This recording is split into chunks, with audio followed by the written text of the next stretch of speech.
Pablo no tenía estos problemas. Jesús no puede haberse bautizado sacramentalmente porque para que el Espíritu Santo descendiera en el año 30, ¿cuántos años faltaban? 3 años. Luego entonces, al no haber Espíritu Santo sobre la tierra de forma carismática, no había sacramento, porque ¿quién es quien obra los sacramentos? El Espíritu Santo. Cuando Jesús da la orden de bautizar, 2 años y medio después, luego entonces hay que descartar la posibilidad que el bautismo de Jesús haya sido el bautismo sacramental. Entonces, ¿qué fue lo que le pasó a Jesús? ¿Qué hizo Jesús? Una cosa muy sencilla, fíjate, cuando los fariseos enfrentan a Juan el Bautista, que Juan está bautizando en el Jordán, no le pregunta qué tú estás haciendo, le pregunta con qué poder tú haces eso. Si hubiera sido una cosa nueva, viendo que la gente se metía en el agua, le hubieran preguntado a Juan, ¿qué es lo que tú estás? Entonces, no, ¿con qué poder? Es como si yo me pusiera aquí a dar misa y ustedes vinieran. Ustedes, si me ven vestido con estola y con el cáliz ahí, consagrando, ustedes no me van a decir qué tú estás haciendo. ¿Por qué? Porque ustedes saben que estoy haciendo. ¿Qué ustedes van a preguntar? ¿Con qué poder tú estás ahí dando misa? Eso fue lo que pasó con Juan. ¿Por qué? Porque lo que Juan estaba haciendo era un rito judío. Un rito judío que a toda persona que se convertía, que sigue vigente hasta el día de hoy, toda persona que se convierte al judaísmo, antes de hacer el acto de profesión judaica, lo sumergen en una piscina de agua. Es un lavatorio ritual. Como las mujeres que tienen la menstruación tienen que ir a ese lavatorio mensual también, que se llama rito de purificación.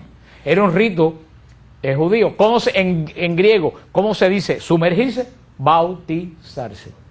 Por eso cuando Juan está haciendo el rito que se hacía en el templo, vienen los saduceos y le dicen, ese rito que tú estás haciendo pertenece al templo. ¿Quién tú eres para hacer ese rito fuera del templo? Tú no eres sacerdote. Con lo cual estaban equivocados, porque Juan sí era sacerdote. Porque Juan era sacerdote. Lógica, no te seas tan teológico de Juan fungido. Juan era sacerdote porque su padre Zacarías era sacerdote y el sacerdocio era hereditario en Israel, no era de ordenación. Zacarías del 24 turno sacerdotal, sí, Zacarías era sacerdote, Juan era de familia sacerdotal, porque el sacerdocio se heredaba en Israel. O sea que Juan sí era sacerdote y tenía poder para lo que estaba haciendo. Luego entonces, el bautismo judío, que no le llama bautismo, el baño ritual judío, es un baño de conversión. Conversión quiere decir cambio de vida. Los pecadores bajaban al río para cambiar de vida. Dejar la vida mala y entrar a la vida. Jesús, ¿por qué baja al río? Jesús va a cambiar de vida. Sí. Jesús va a cambiar de vida big time, no de pecado. Jesús va a pasar de ser carpintero a comenzar su vida mesiánica. Cuando Él sale del agua, Él no regresa jamás a ser el carpintero en Nazaret. Ya ahí sale, se va al desierto y después va a la sinagoga de Nazaret cuando dice, el Espíritu de Dios me ha ungido y está sobre mí, y comienza la vida. Jesús también hizo un cambio de vida, pero también se cumple una profecía que dice, fue contado entre los pecadores.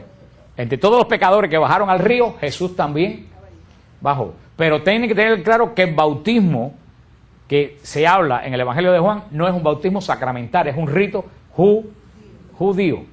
Todas las personas que Juan bautizó después de Pentecostés tuvieron que volverse. Fíjate que cuando llegan los judíos a Samaria y le dicen, ustedes fueron bautizados en el nombre de Jesús, dice, no, nada más que recibimos el bautismo de Juan.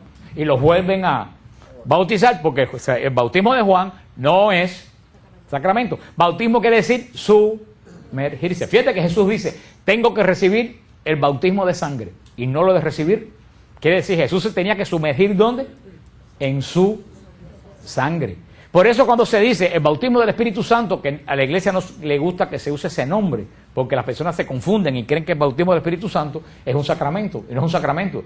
El bautismo del Espíritu Santo, que es lo que se hace cuando se impone mano, la iglesia quiere que se le llame efusión del Espíritu para que no haya confusión con el bautismo sacramental, pero es un bautismo en el Espíritu Santo. ¿Por qué es el bautismo en el Espíritu Santo? Porque nosotros nos sumergimos dentro del Espíritu Santo. Pero las personas que no tienen conocimiento confunden la palabra bautismo con el sacramento del bautismo. Pero una cosa es el sacramento del bautismo y una cosa es bautismo, que bautismo quiere decir, cuando nosotros nos metemos aquí en oración, ¿qué es lo que hacemos?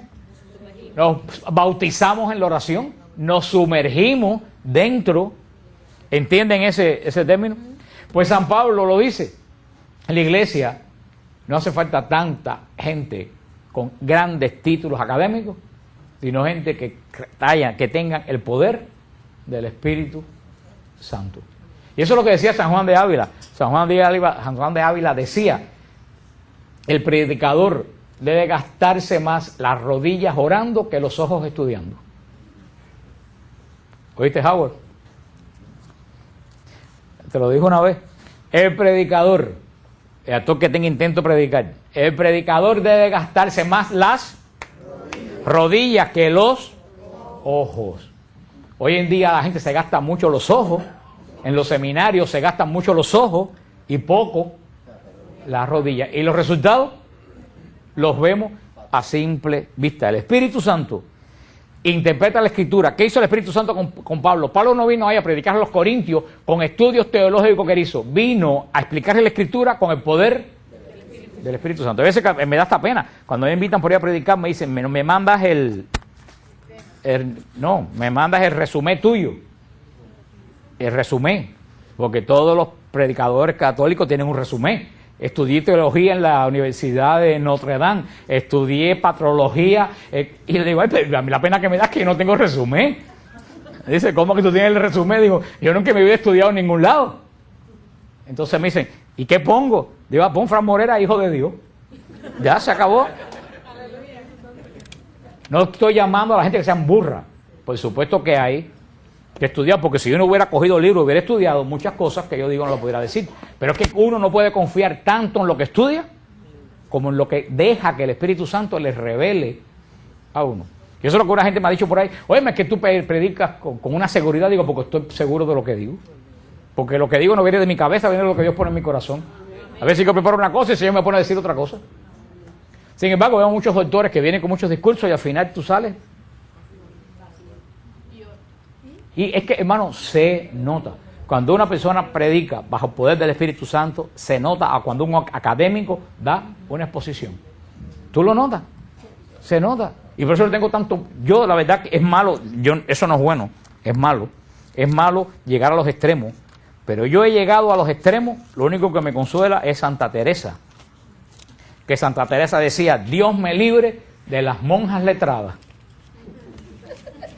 De las monjas que venían con aires de saber mucho. Decía: Dios me libre de las monjas letradas.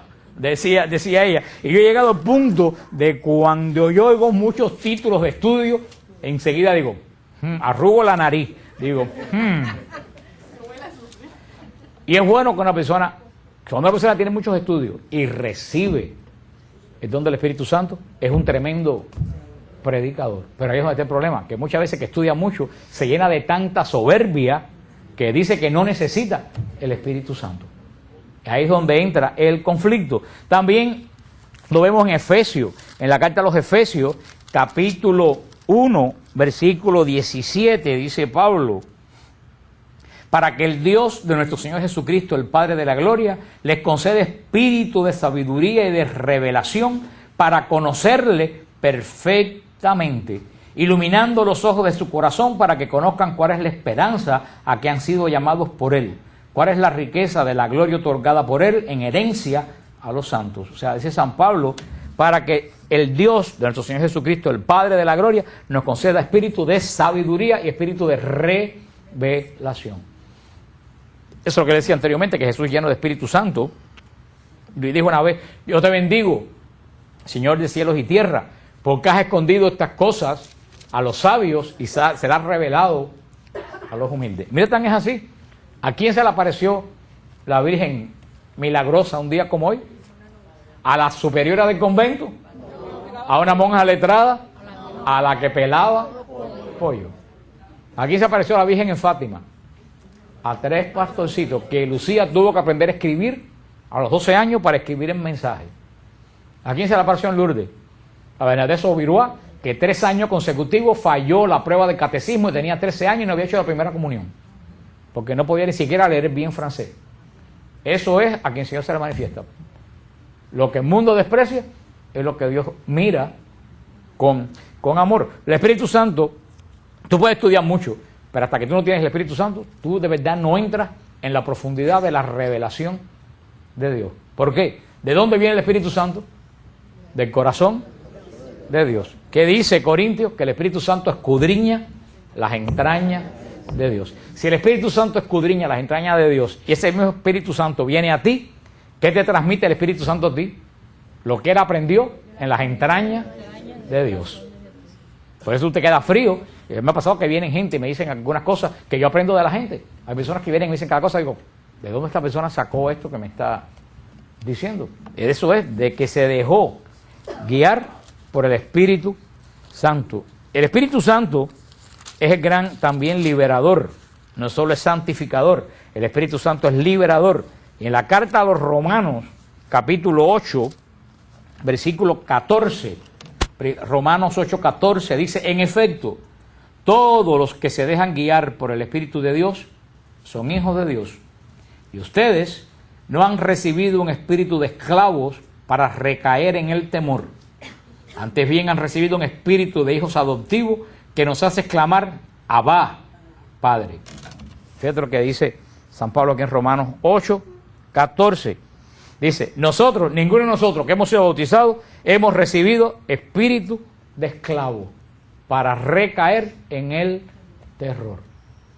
Ustedes, gracias a Dios, no conocieron a ningún esclavo, pero los hermanos que están aquí de Nuevo Caminar sí han conocido personas que son esclavos. No esclavo como antes de dueño, pero sí esclavo de la droga y del alcohol. Yo estaba viendo anoche un programa que están poniendo, no sé en qué canal americano, de adicciones. Esta adicción de este muchacho, 21 años, al opio. Y mira que yo he visto adictos, pero a mí, porque es un caso de permiso para que le grabaran la vida. Y es una cosa verdaderamente horrible ver la vida de ese muchacho, 21 años, que no quería el opio, pero vivía atado al opio. Ese es el espíritu. Y él le causaba terror el opio porque sabía que en una sobredosis se podía morir, pero no podía dejarlo. Y cada vez necesitaba más y más, porque ya una vez se puso y dijo, ya esto que me estoy poniendo no me hace sentir nada, necesito aunque me muera otra. Esa persona es lo que dice San Pablo aquí, que el que no ha recibido el Espíritu Santo tiene espíritu de esclavo. Y el espíritu de esclavo vive siempre ¿en qué? En temor, en terror. Porque un esclavo siempre está temblando de que su vida esté en manos de un amo. Y de un amo que casi nunca es bueno. El amo puede matar al esclavo, el amo puede privar de comida al esclavo. Por eso, el que es esclavo tiene espíritu de ¿qué?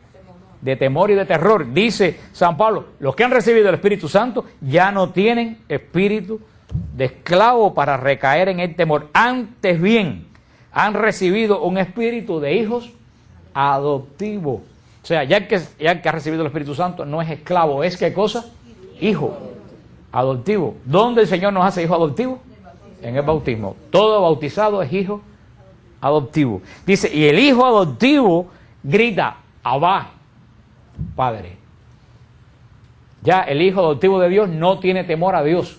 No llega a Dios con temor y terror. Llega a Dios sabiendo que Dios es su Padre y que lo ha adoptado. Pero eso es lo más triste del caso, que hay hijos de Dios que no saben que son hijos de Dios y siguen viviendo en esclavitud. Esos son lo que Juan Pablo II llamó los paganos bautizados. ¿Quiénes son los paganos bautizados?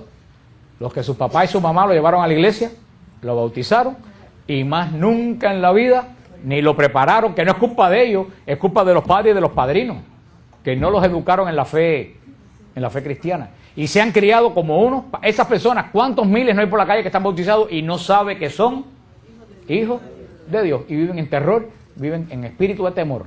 Que si me echaron brujería, que si me echaron mal de ojo, que si me echaron aquel cosa, que si me hicieron daño. El que es hijo de Dios, ni las balas le entran. ¿Cuántas veces? Hace tiempo que no caen por aquí, el Señor debe ser por otro lado, pero ¿cuántas cosas de santería yo no boté? Con mis manos, ni la oriné, ni me puse guante, como dicen los santeros, con las manos la cogí y dije, en el nombre de Jesús, para el tanque de la basura, y ni catarro me da, porque yo no tengo espíritu de temor, ni de esclavo, como dice la hermana. Ahora, el que tiene, ustedes han visto, si tú vienes un perro para revertir y tú le muestras al perro que tú tienes miedo, te muerde, porque aunque ustedes no lo crean, el perro huele el miedo de la persona. El diablo huele el miedo tuyo y te viene encima. Cuando el diablo sabe que tú no le tienes miedo, se va. ¿Recuerdan a Santa Teresa? Cuando estaba en la celda, vio que era estrépito en la celda, estaba durmiendo, se viró, vio un diablo horrible al lado de ella y ella le dijo, ah, ¿eres tú? Y se viró para el otro lado y siguió el diablo y más nunca se apareció porque sabía que ahí no tenía espíritu de adopción que nos hace exclamar, Abba, Padre. Nadie puede sentir que Dios es Padre si no tiene el don del Espíritu Santo, que nos libera tremendamente de toda esta arrastre que tenemos nosotros.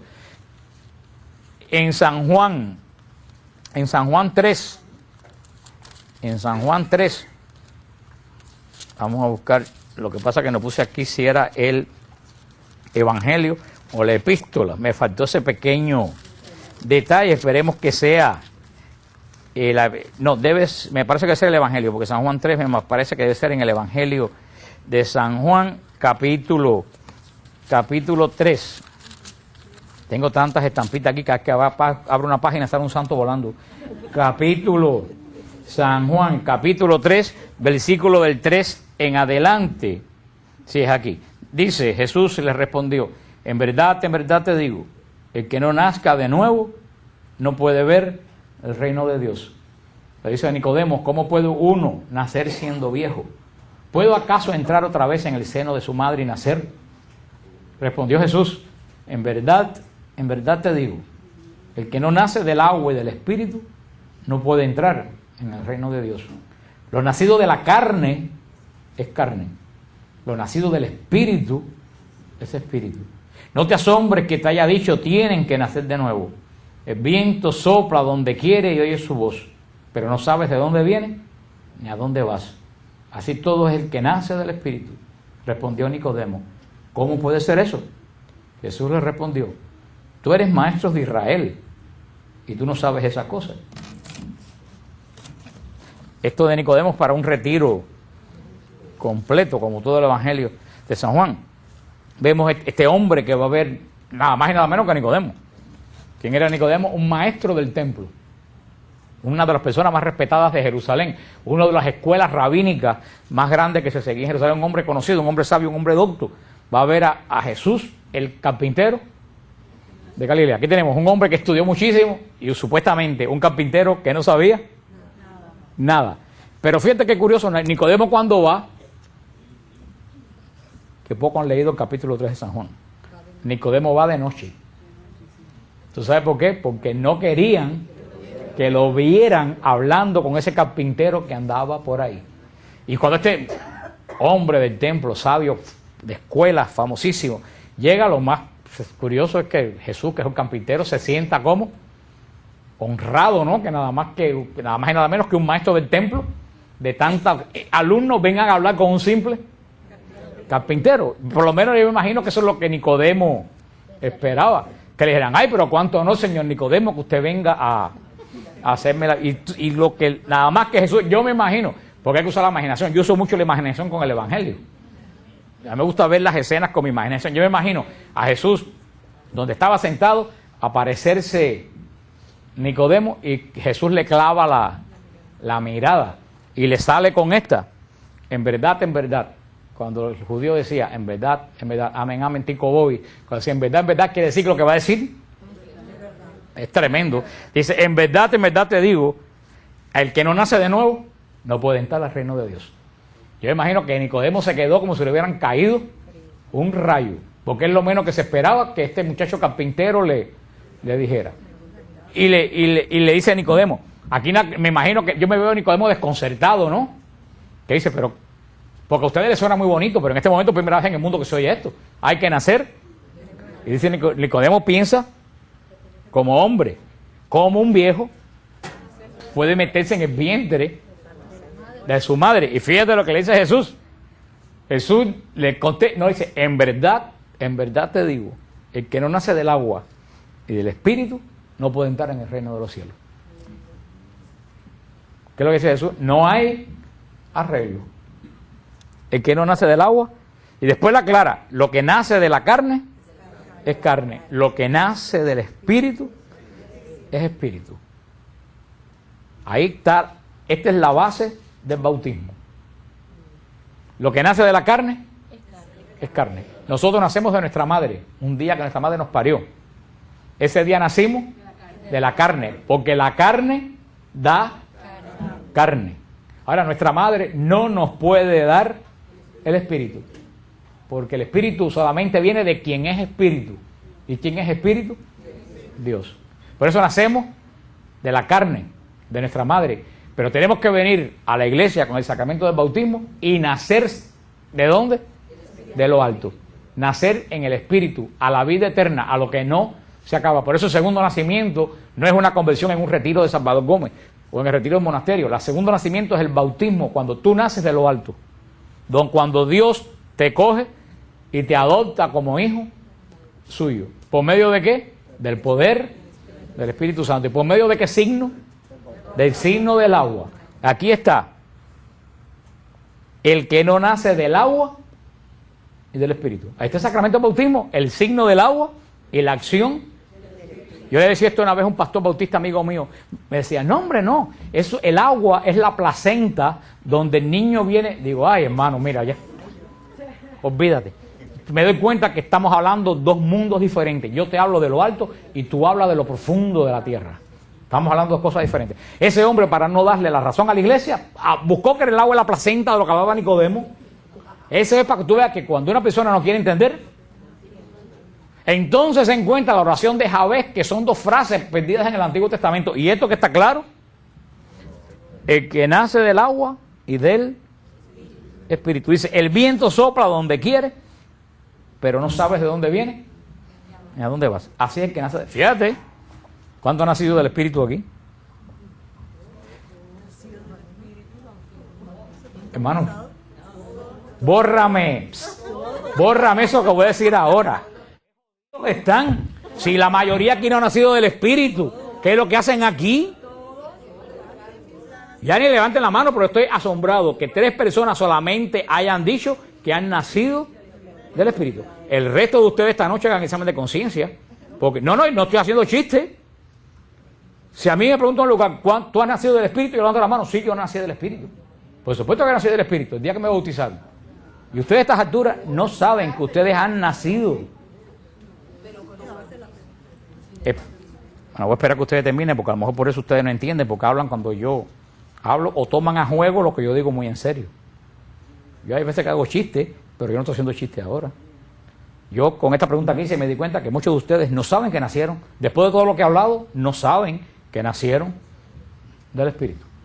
Y eso es un problema grave para ustedes que llevan 40 años caminando en el Espíritu. Si a estas alturas ustedes tienen duda en levantar la mano cuando se les pregunta si nacieron del Espíritu, perdónenme decirles que ustedes están espiritualmente muy mal.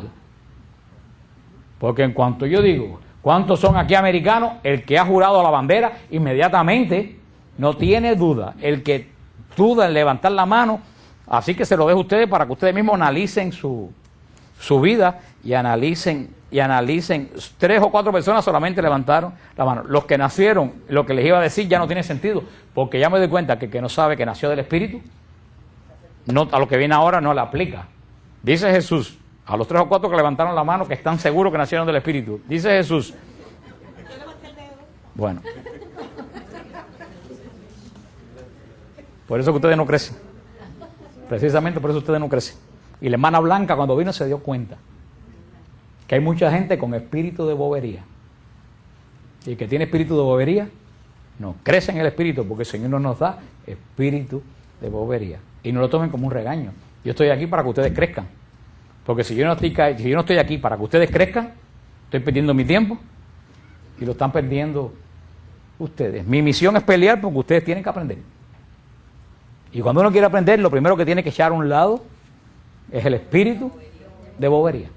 A no ser que yo termine por no hacer más nunca un chiste y siga pues dando una clase bien seria para que ustedes pues entonces tomen la cosa en serio, porque que aunque ustedes no lo crean y no estoy peleando, estoy enseñándoles. Cuando uno toma las cosas como un chiste, eso no se te graba en el espíritu. Eso se queda en la memoria, no entra. Pero los que nacieron del Espíritu, a los que den cuenta que van a nacer del Espíritu, dice Cristo que los que nacen del Espíritu son como el aire, como el viento. No saben de dónde vienen, ni saben a dónde van.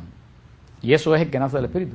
El que nace del Espíritu está abierto, es como si ustedes han visto un papel que está en el parqueo y sale, cuando viene una ventolera, sale volando. El papel sale volando y no sabe dónde va a caer. El que nace del Espíritu, el Señor lo mueve de aquí para allá y de allá para acá, te zarandea y tú no tienes.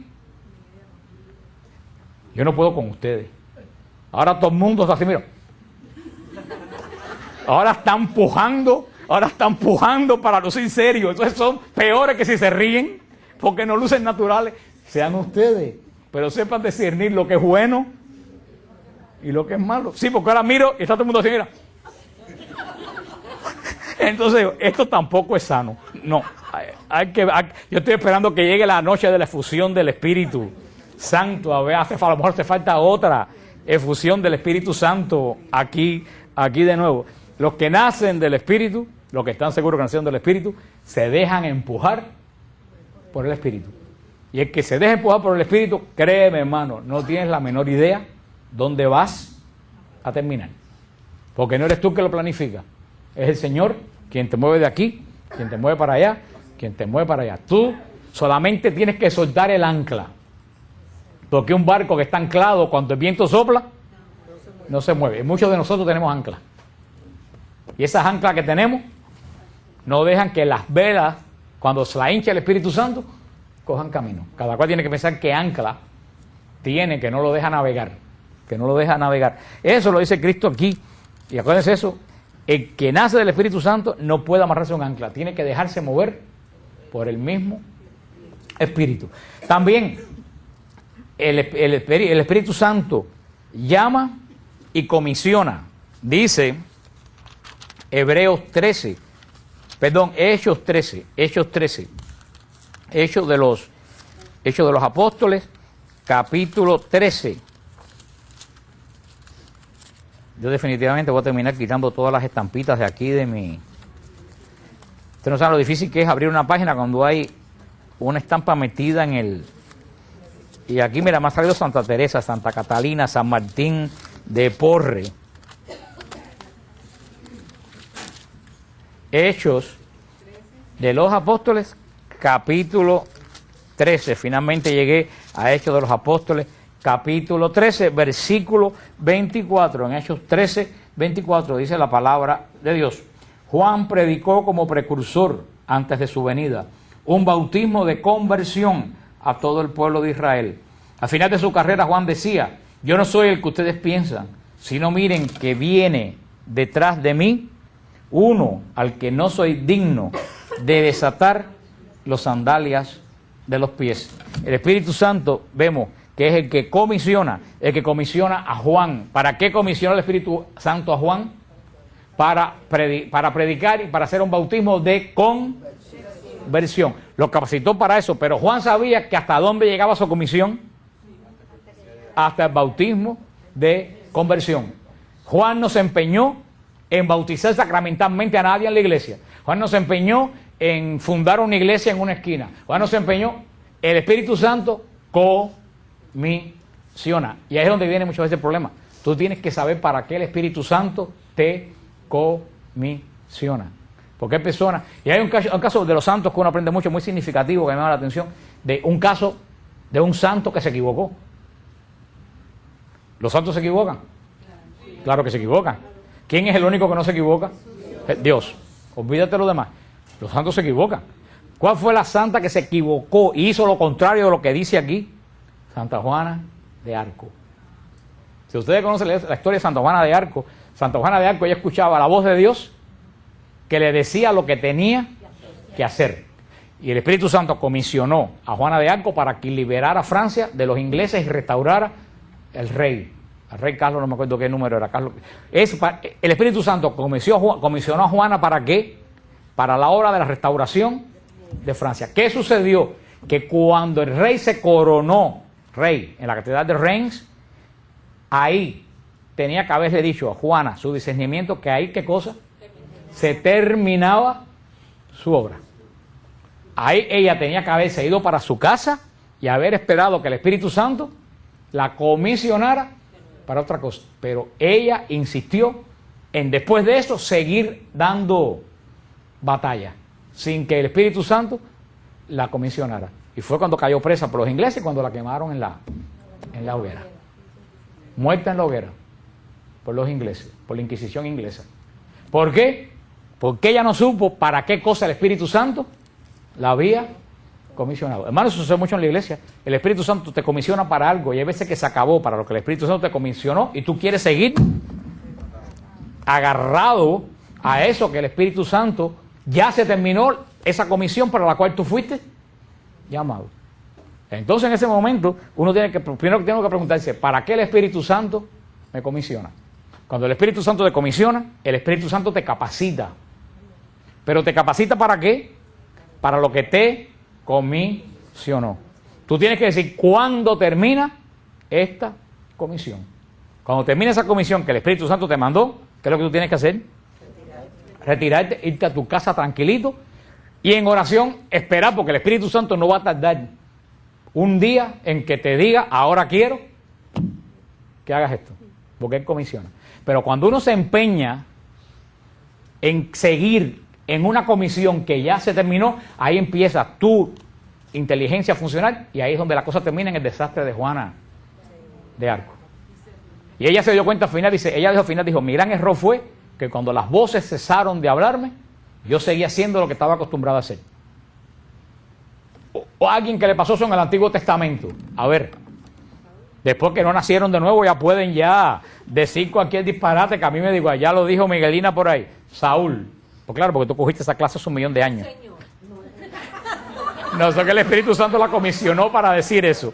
El rey Saúl, lo oyó en el tape de Salvador Gómez. El rey Saúl, el Señor lo comisionó ¿para qué? Para ser rey. El rey Saúl no creyó que el Espíritu Santo lo iba a comisionar para ser rey.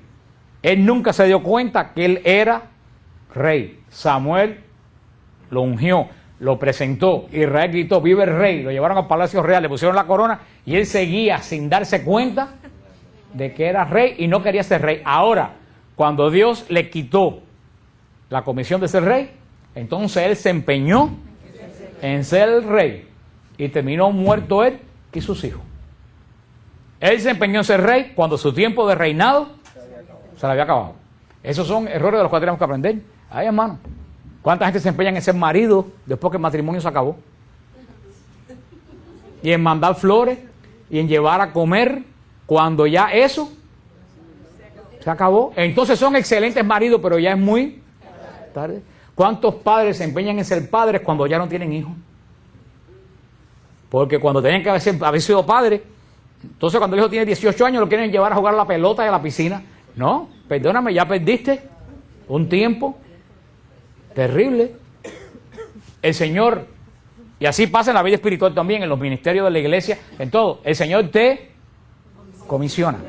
Pero cuando el Espíritu Santo te da una comisión, tú tienes que saber hasta dónde llega esa comisión. Y cuando ya, no tú, porque yo creo que ya yo no hago falta, cuando el Espíritu Santo te da señas claras que el objetivo que tú tenías se cumplió, tú dices, Señor, yo cumplí, ahora dime dónde tú me quieres.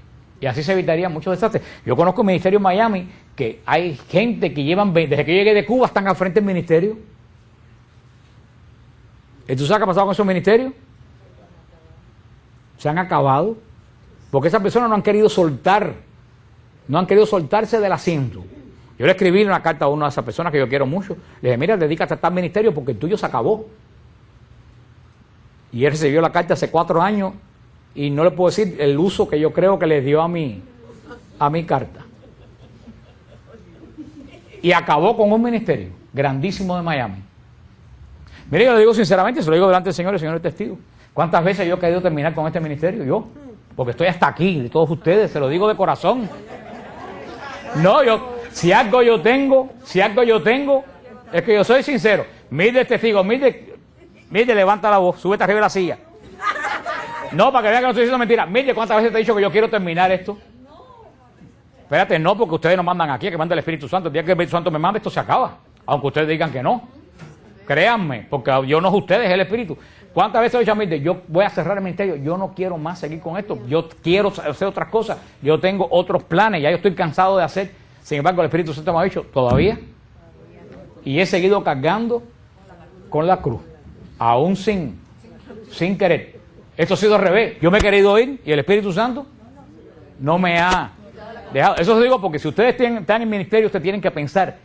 Ustedes no pueden, si ustedes se han llenado del Espíritu Santo, ustedes no pueden decidir por ustedes, ni cuándo se van, ni cuándo se quedan. Ahora, ¿quién te dice cuándo te vas o cuándo te quedas? El don de discernimiento, que vamos a hablar de los dones de eso. Yo creo que si hay un don que todo cristiano debe pedir ante que ningún otro don, es el don de discernimiento. Hermano, un padre y una madre de familia sin discernimiento, el hogar es un desastre. Un director de un ministerio sin discernimiento, el ministerio es un desastre. Un párroco sin discernimiento, la parroquia es un desastre. Señor, perdóname. Un obispo sin discernimiento, la diócesis es un desastre. Cualquier parecido a personaje vivo o difunto es pura coincidencia. Todo. Yo creo que para el primer don del Espíritu Santo, para que un cristiano pueda funcionar, es el don de discernimiento. Porque sin discernimiento tú eres un barco sin vela y sin brújula. No sabes ni para dónde vas, porque no, y no es que te lleve el Espíritu, que no tienes ni vela. Estás como un barco que se le partió el timón dando a la deriva. Por eso tenemos que pedir al Espíritu Santo cuando hagamos la fusión del Espíritu, porque la fusión del Espíritu siempre hay una difusión nueva. Se puede recibir la efusión todos los días 7 veces. Hay que decir, Señor, capacítame primero con qué don. Con el don de discernimiento. Después dame los demás. Porque de nuevo, una persona con don de sanación y sin discernimiento es un desastre, es un brujo. Es un brujo cristiano. Hay que pedir, y eso es lo que el Espíritu Santo, este discernimiento es para que Él nos diga de qué forma el Señor nos va a comisionar. No, eso lo vamos a explicar, son dos diferentes, vamos a explicarlo. Discernimiento y entendimiento son dos cosas totalmente diferentes, eso lo vamos a explicar muy ampliamente cuando lleguemos ahí. El Espíritu Santo, porque estoy saltando, el Espíritu Santo da poder. Vamos a primera de Tesalonicenses, primera carta de San Pablo a los Tesalonicenses, capítulo 1. Dice San Pablo en 1 Tesalonicenses, capítulo 1, versículo 5, ya que les fue predicado nuestro evangelio, no solo con palabras, sino también con poder y con el Espíritu Santo, con plena persuasión. Saben cómo nos portamos entre ustedes en atención a ustedes. El Espíritu Santo da poder. Que vuelvo a leer lo que dice San Pablo. Ya que les fue predicado nuestro evangelio, no solo con palabras, sino también con poder. Ahí está la clave, porque muchas predicaciones, no lo digo yo, el Santo Padre Juan Pablo II lo dijo una vez, que las prédicas de las misas católicas eran un desastre. No lo digo yo, lo puedo decir públicamente y eso lo puede dejar puesto, porque lo dijo Juan Pablo II. Dice que los sermones católicos nadie se convertía. ¿Tú sabes cuál es el problema? Una vez yo lo dije en Radio Paz y casi me dan galletas los sacerdotes que llamaron. ¿Sabes el problema? Que no se predica con poder en la misa. Punto. Ahí está todo, no se predica con poder. ¿Y cuándo se predica con poder? Uno sabe cuándo se predica con poder sencillamente por una cosa. Cuando se predica historia, se predica en pasado. Cuando se predica en poder, se predica en presente. Cuando dicen Cristo sanó, Cristo liberó, Cristo caminó por Galilea, Cristo hizo tal cosa, ¿qué es lo que están predicando? Historia. Y la historia a mí no me sirve. Si yo tengo cáncer, ¿qué me importa a mí que Cristo sanaba? Si sanaba, ¿qué es lo que quiere decir? Que ya no sana. Entonces a mí ¿qué me importa que Cristo sanaba? Si yo tengo cáncer, ¿qué es lo que yo quiero oír? Que Cristo sana. Y ahí es donde está la diferencia. Nosotros vamos a misa y oímos una explicación muy sabia del Evangelio, pero ¿en qué término verbal? En pasado. En pasado. Las prédicas tienen que Y ahí viene el kit de la cosa. Muchas veces uno te dice, ¿por qué predican en pasado? Porque no están convencidos de que Cristo es presente. De que Cristo es presente. Por eso, ¿quién te capacita para predicar con poder? El Espíritu Santo. Tú te das cuenta cuando un sacerdote recibe la efusión del Espíritu Santo, porque enseguida su predicación cambia. Y alguien antes que era un sermón que nadie se lo disparaba, sigue siendo más predicador, pero cuando predica con un poder que lo que dice llega. Y es lo que dice San Pablo: les he predicado este evangelio no solo con palabras, sino también con poder.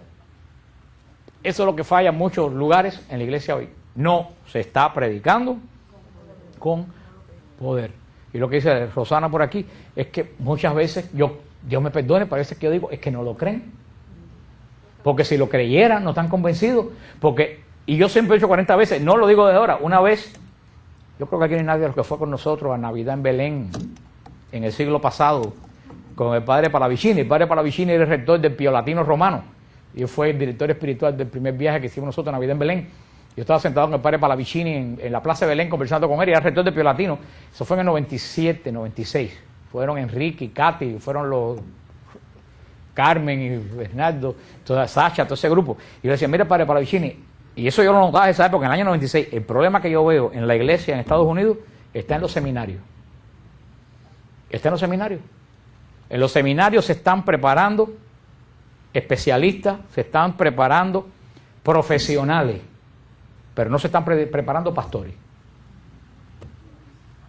Entonces hemos ordenado, ¿qué cosa? Profesionales. ¿Qué es un profesional?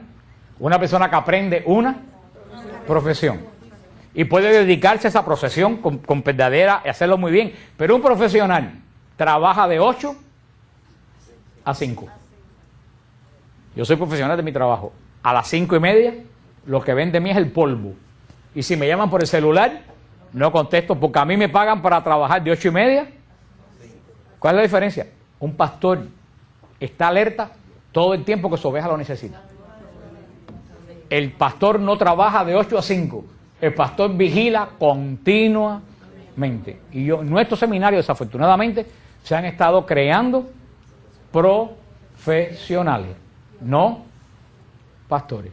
Y tenemos que orar para que nuestros seminarios se despierten, y el Papa está muy interesado con los seminarios y puso inclusive un interventor en Estados Unidos de los seminarios, que va a estar por todos los seminarios revisando lo que se enseña, lo que se predica en los seminarios. Nuestros seminarios tienen que preparar no profesionales. Se le enseña filosofía, parapsicología, y salen del seminario y no saben cómo echar un demonio. Entonces, ¿cómo entiendes eso? Que salen después de esos años y no saben cómo enfrentarse a un demonio. Porque yo tuve por experiencia una vez que este muchacho recién salido del seminario vino una persona endemoniada y no sabía cómo lidiar con aquella situación. Porque hemos estado creando una generación de intelectuales y los resultados saltan a la vista. Necesitamos pastores. Y el Santo Padre Juan Pablo II, que vino a Estados Unidos 7 veces. 7 veces vino Juan Pablo a Estados Unidos, uno de los países que más visitó. ¿Usted sabe lo que dijo a las 7 veces que vino? Lo que le dijo a los obispos y a los sacerdotes. Se lo dijo: ustedes no son administradores, ustedes son pastores. Ustedes tienen que delegar la administración en los laicos para ustedes dedicarse a la misión para la que fueron llamados, que fue la misión de pastorear. Ayer mismo yo fui a predicar a la iglesia de Lourdes, el sacerdote que está ahí, un gran sacerdote que me dio una gran acogida. Le digo a él: padre, qué iglesia más linda. Y me dice: sí, pero ahora hay que pagarla. Lo cual es cierto. Pero ¿sabe qué es lo que quiere decir eso? Que la gran preocupación de él es cómo paga ese mortgage en que se ha metido. Una persona que tiene que trabajar para pagar un mortgage no tiene tiempo de pastorear un rebaño. Y eso es lo que ha sucedido. Nuestros sacerdotes están metidos en la oficina la semana entera, pastoreando almas. No, sacando cuenta. Que si el mortgage, que si la electricidad, que si el colegio da, que si el colegio no da, que si esto. Entonces tú llamas: padre, me estoy divorciando, necesito, saca todo lo que tengo que hacer, coge un appointment de aquí a 3 semanas. No, coge un appointment de aquí a 3 semanas. Un pastor no le dice a una oveja que tiene un problema que venga a las 3 semanas.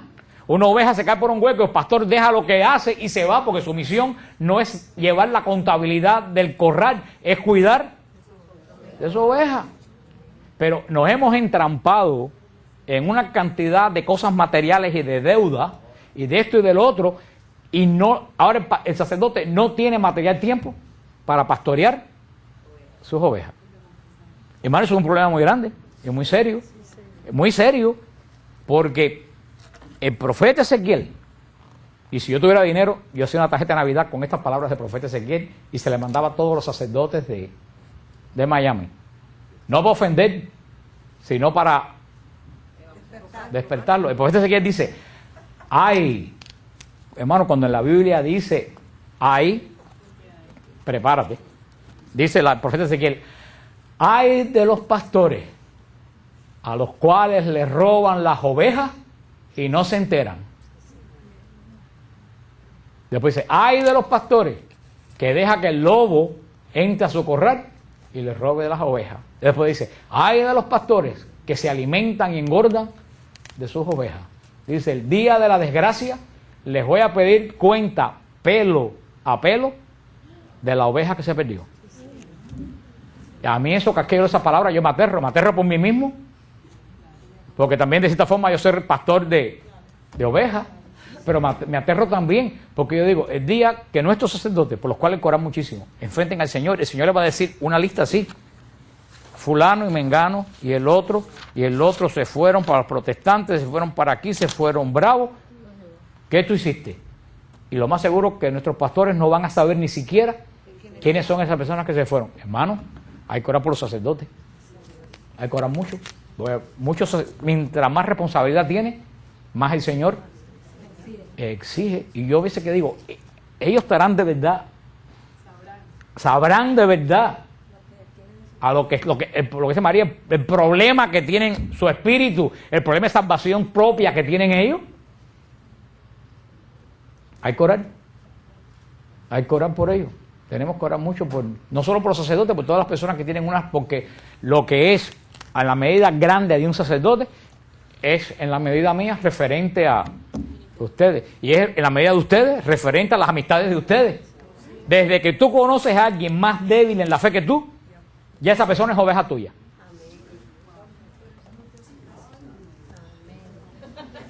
Desde que tú conoces a alguien que es más débil en la fe que tú, esa es oveja tuya, porque tú tienes la obligación de guiar a esas personas a los pastos de agua, a los pastos de hierba fresca y de agua viva. Eso es lo que dice, y ya con esto termino, eso es lo que dice el Evangelio, que la gente lo ha entendido mal, que dice Jesús un poquito más allá, dice, el que escandalice a uno de estos pequeños, más le valdría jamás haber nacido. La gente piensa que son niños. No, Jesús no se refiere a los niños. Jesús dijo, dejad que los niños vengan a mí. Eso fue otro momento. Los que escandalicen a estos pequeños quiere decir los que escandalicen a los que en la fe están todavía chiquitos abajo. Dice que de un escándalo a esa gente. Si alguien se va de este grupo por culpa mía, o si alguien se va de la fe por culpa de ustedes, si se va porque es menor que ustedes, mejor que no hubieran nacido ni yo ni ninguno de ustedes. Y yo veo que hay gente que con una facilidad insultan y escandalizan a sus hermanos en la iglesia. Yo cada vez que me da los moños con alguien aquí, inmediatamente que se me pasa les pido perdón. Y hay una pila de gente aquí que lo saben. Porque yo digo, si este se me espanta, me lo van a sacar el día del juicio final así. Mira. Pero hermano, yo me pregunto, ¿todo el mundo tendrá esa conciencia? ¿Cuántas veces una persona llega nuevo a un ministerio, a una iglesia, y enseguida le hacen el hueco? Ay, fulano que acaba de llegar, ahora quiere ser el número. ¿Y a ti qué te importa? Lo dijo Jesús cuando llegaron los trabajadores que él contrató. Que contrató trabajadores a las 8 de la mañana, contrató trabajadores a las 12 del día y contrató trabajadores a las 4 de la tarde y a las 5 fue a pagar y le pagó todos iguales. ¿Y qué dijeron los de las 8 de la mañana? ¿Por qué le pagas lo mismo al de las 4? Ah, ¿qué respuesta dio Jesús? ¿A cuánto te contraté? No a tanto, ¿te los pagué? Sí, a ti no te importa qué le pago yo que contraté a las 4. Yo te pagué a ti lo que te dije que te iba a pagar. Pero ¿cuántos en los ministerios, en los coros? Ah, no, si este acaba de llegar. Si llegó ayer y ahora quiere. El Señor paga como a Él le da su realísima gana.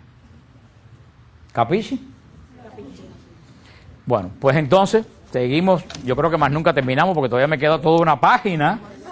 Yo que pensaba terminar esto, empezar hoy lo de eso, me queda todavía.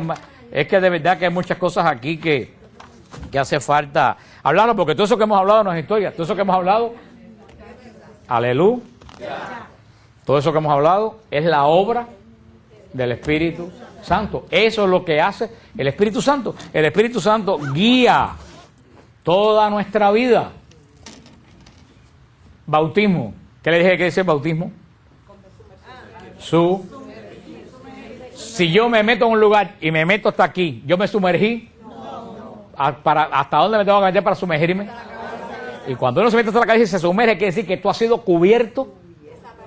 O sea, que desaparecido, que fue lo que dijo el padre Francesco. Aprendiste bien la lección. Desapareciste. El que se sumerge en el mar, se desaparece de tu vista. Nos hemos desaparecido en el Espíritu Santo. ¿Quiere decir que tú estás lleno del Espíritu Santo?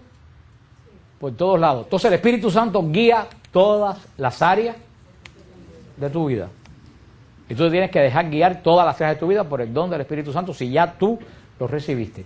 Entonces tienes que estar abierto a ese mover del Espíritu Santo en todas las áreas de tu vida. No solamente en la oración cuando tú vienes a la iglesia. Hemos visto en varios aspectos que el Espíritu Santo nos va moviendo en todos los aspectos de nuestra vida, porque es el Espíritu vivificante de Dios que mora en nosotros y que no abarca un área de mi vida, abarca absolutamente toda mi vida.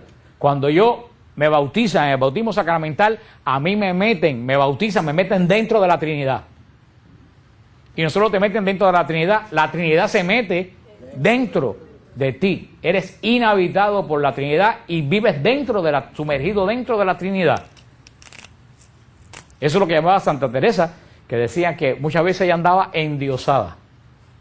En esa palabra. Santa Teresa decía que ella había veces que andaba endiosada. Quiere decir que para donde quiera que se movía, estaba rodeada de Dios por todos lados. Estaba ella llegada de Dios. Eso a cada nivel de nuestra vida nos toca vivir, porque el Espíritu Santo es el Señor de la iglesia también. Y termino solamente con esto, que yo siempre se lo he dicho a ustedes para que no tengan confusión. Mucha gente piensa que la iglesia es santa porque los que vienen a la iglesia son santos. Errado. Mucha gente piensa que la santidad de un grupo, aquí hay 1, 2, 3, 4, 5, 6, hay 7 santos y 70 sinvergüenza. Entonces este grupo es sinvergüenza. O dicen, no, aquí hay 75 santos y 3 sinvergüenza. Este grupo, no. La iglesia es santa porque el Dios que mora en la iglesia es santo. Punto. Y ese Dios que es santo santifica a una iglesia de sinvergüenza. Como una vez que me contaron una persona que le dijeron, pero así con los sinvergüenza que tú eres y tú eres cristiano, dice, ay hermano, agárrate si yo no fuera cristiano. Si yo no fuera cristiano, la cosa fuera 1000 veces peor. Darle gracias a Dios que soy cristiano. Así que cada cual al nivel en que el Señor nos ha llamado. Recuérdense, tenemos allá atrás los flyers del templo. Tú no eres sacerdote, con lo cual estaban equivocados, porque Juan sí era sacerdote. ¿Por qué Juan era sacerdote? Lógica. No te seas tan teológico de Juan fungido. Juan era sacerdote porque su padre Zacarías era sacerdote y el sacerdocio era hereditario en Israel, no era de ordenación. Zacarías del 24 turno sacerdotal. Si Zacarías era sacerdote, Juan era de familia sacerdotal porque el sacerdocio se heredaba en Israel. O sea que Juan sí era sacerdote y tenía poder para lo que estaba haciendo. Luego entonces, el bautismo judío, que no le llama bautismo, el baño ritual judío, es un baño de conversión. Conversión quiere decir cambio de vida. Los pecadores bajaban al río para cambiar de vida. Dejar la vida mala y entrar a la vida. Jesús, ¿por qué baja al río? Jesús va a cambiar de vida. Sí. Jesús va a cambiar de vida big time, no de pecado. Jesús va a pasar de ser carpintero a comenzar su vida mesiánica. Cuando Él sale del agua, Él no regresa jamás a ser el carpintero de Nazaret. Y ahí sale, se va al desierto y después va a la sinagoga de Nazaret cuando dice, el Espíritu de Dios me ha ungido y está sobre mí, y comienza la vida. Jesús también hizo un cambio de vida, pero también se cumple una profecía que dice, fue contado entre los pecadores. Entre todos los pecadores que bajaron al río, Jesús también bajó. Pero tienen que tener claro que el bautismo que se habla en el Evangelio de Juan no es un bautismo sacramental, es un rito judío. Todas las personas que Juan bautizó después de Pentecostés tuvieron que volverse. Fíjate que cuando llegan los judíos a Samaria y le dicen, ustedes fueron bautizados en el nombre de Jesús, dice, no, nada más que recibimos el bautismo de Juan. Y los vuelven a bautizar porque el bautismo de Juan no es sacramento. Bautismo quiere decir sumergirse. Fíjate que Jesús dice, tengo que recibir el bautismo de sangre y no lo de recibir. Quiere decir, Jesús se tenía que sumergir, ¿dónde? En su sangre. Por eso cuando se dice el bautismo del Espíritu Santo, San Pablo no tenía estos problemas. Jesús no puede haberse bautizado sacramentalmente porque para que el Espíritu Santo descendiera en el año 30, ¿cuántos años faltaban? 3 años. Luego entonces, al no haber Espíritu Santo sobre la tierra de forma carismática, no había sacramento, porque ¿quién es quien obra los sacramentos? El Espíritu Santo. Cuando Jesús da la orden de bautizar, 2 años y medio después, luego entonces hay que descartar la posibilidad que el bautismo de Jesús haya sido el bautismo sacramental. Entonces, ¿qué fue lo que le pasó a Jesús? ¿Qué hizo Jesús? Una cosa muy sencilla, fíjate, cuando los fariseos enfrentan a Juan el Bautista, que Juan está bautizando en el Jordán, no le pregunta qué tú estás haciendo, le pregunta con qué poder tú haces eso. Si hubiera sido una cosa nueva, viendo que la gente se metía en el agua, le hubieran preguntado a Juan, ¿qué es lo que tú estás? Entonces, no, ¿con qué poder? Es como si yo me pusiera aquí a dar misa y ustedes vinieran. Ustedes, si me ven vestido con estola y con el cáliz ahí, consagrando, ustedes no me van a decir qué tú estás haciendo. ¿Por qué? Porque ustedes saben qué estoy haciendo. ¿Qué ustedes van a preguntar? ¿Con qué poder tú estás ahí dando misa? Eso fue lo que pasó con Juan. ¿Por qué? Porque lo que Juan estaba haciendo era un rito judío. Un rito judío que a toda persona que se convertía, que sigue vigente hasta el día de hoy, toda persona que se convierte al judaísmo, antes de hacer el acto de profesión judaica, lo sumergen en una piscina de agua. Es un lavatorio ritual. Como las mujeres que tienen la menstruación tienen que ir a ese lavatorio mensual también, que se llama rito de purificación. Era un rito judío. ¿Cómo en griego, cómo se dice? Sumergirse, bautizarse. Por eso cuando Juan está haciendo el rito que se hacía en el templo, vienen los saduceos y le dicen, ese rito que tú estás haciendo pertenece al templo. ¿Quién tú eres para hacer ese rito fuera del...? Y le digo, ay, pero a mí la pena que me da es que yo no tengo resumen. Dice, ¿cómo que tú tienes el resumen? Digo, yo nunca me había estudiado en ningún lado. Entonces me dicen, ¿y qué pongo? Digo, pon Fran Morera, hijo de Dios. Ya se acabó. No estoy llamando a la gente que sean burra. Por supuesto que hay que estudiar, porque si yo no hubiera cogido libros, hubiera estudiado muchas cosas que yo digo no lo pudiera decir. Pero es que uno no puede confiar tanto en lo que estudia como en lo que deja que el Espíritu Santo le revele a uno. Y eso es lo que una gente me ha dicho por ahí. Oye, es que tú predicas con una seguridad. Digo, porque estoy seguro de lo que digo. Porque lo que digo no viene de mi cabeza, viene de lo que Dios pone en mi corazón. A veces yo preparo una cosa y el Señor me pone a decir otra cosa. Sin embargo, veo muchos doctores que vienen con muchos discursos y al final tú sales. Y es que, hermano, se nota. Cuando una persona predica bajo el poder del Espíritu Santo, se nota a cuando un académico da una exposición. ¿Tú lo notas? Se nota. Y por eso no tengo tanto... Yo, la verdad, que es malo. Eso no es bueno. Es malo. Es malo llegar a los extremos. Pero yo he llegado a los extremos. Lo único que me consuela es Santa Teresa. Que Santa Teresa decía, Dios me libre de las monjas letradas. De las monjas que venían con aires de saber mucho. Decía, Dios me libre de las monjas letradas. Decía ella. Y yo he llegado al punto de cuando yo oigo muchos títulos de estudio, enseguida digo, arrugo la nariz. Digo, Y es bueno que cuando una persona tiene muchos estudios y recibe el don del Espíritu Santo, es un tremendo predicador. Pero ahí es donde está el problema, que muchas veces que estudia mucho, se llena de tanta soberbia que dice que no necesita el Espíritu Santo. Ahí es donde entra el conflicto. También lo vemos en Efesios, en la carta a los Efesios, capítulo 1, versículo 17, dice Pablo: para que el Dios de nuestro Señor Jesucristo, el Padre de la gloria, les conceda espíritu de sabiduría y de revelación para conocerle perfectamente, iluminando los ojos de su corazón para que conozcan cuál es la esperanza a que han sido llamados por Él, cuál es la riqueza de la gloria otorgada por Él en herencia a los santos. O sea, dice San Pablo, para que el Dios de nuestro Señor Jesucristo, el Padre de la gloria, nos conceda espíritu de sabiduría y espíritu de revelación. Eso es lo que decía anteriormente, que Jesús, lleno de Espíritu Santo, y dijo una vez: yo te bendigo, Señor de cielos y tierra, porque has escondido estas cosas a los sabios y será revelado a los humildes. Mira, tan es así.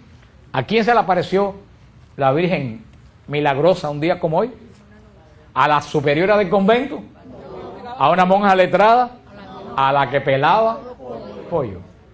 Aquí se apareció la Virgen en Fátima, a 3 pastorcitos que Lucía tuvo que aprender a escribir a los 12 años para escribir el mensaje. ¿A quién se le apareció en Lourdes? A Bernadette Sobirois, que 3 años consecutivos falló la prueba de catecismo y tenía 13 años y no había hecho la primera comunión, porque no podía ni siquiera leer bien francés. Eso es a quien el Señor se le manifiesta. Lo que el mundo desprecia es lo que Dios mira con amor. El Espíritu Santo, tú puedes estudiar mucho, pero hasta que tú no tienes el Espíritu Santo, tú de verdad no entras en la profundidad de la revelación de Dios. ¿Por qué? ¿De dónde viene el Espíritu Santo?